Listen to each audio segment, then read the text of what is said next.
Hi everyone, আজ আমি আপনাদের সাথে মাটনের পাতলা লাল ঝোলের রেসিপি শেয়ার করব। তো চলুন দেখা যাক আমি কি কি নিয়েছি বা কিভাবে করেছি। প্রথমে মাটনটা পরিষ্কার করে আমি ধুয়ে নিয়েছি। তারপর এতে হলুদ, নুন, জিরে গুঁড়ো, ধনে গুঁড়ো, লঙ্কা গুঁড়ো, একটু গরম মশলা মাংসটার মধ্যে অ্যাড করেছি।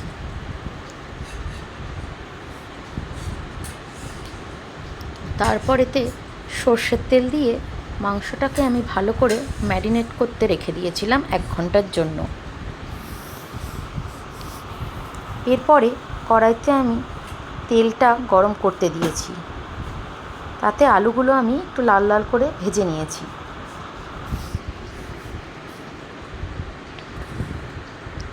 তারপরে আবার কড়াইতে তেল দিয়ে তেজপাতা দিয়েছি।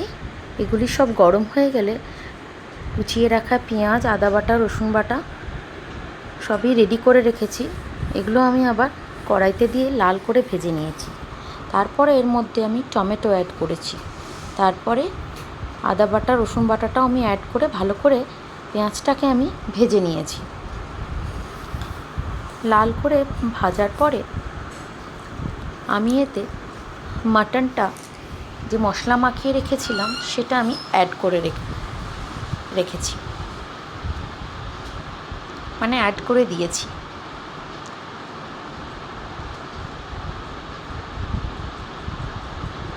মাটনটা কড়াইয়ে দেওয়ার পর ভালো করে এটাকে আমি কষিয়ে নিয়েছি।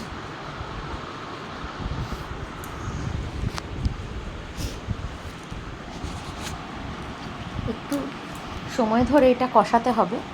যত ভালো করে কষাবেন এর ফ্লেভারটা তত সুন্দর হবে।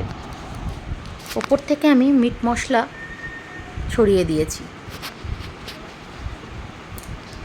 আলুগুলো অ্যাড করেছি। তারপরে আবার ভালো করে কষিয়ে নিয়েছি।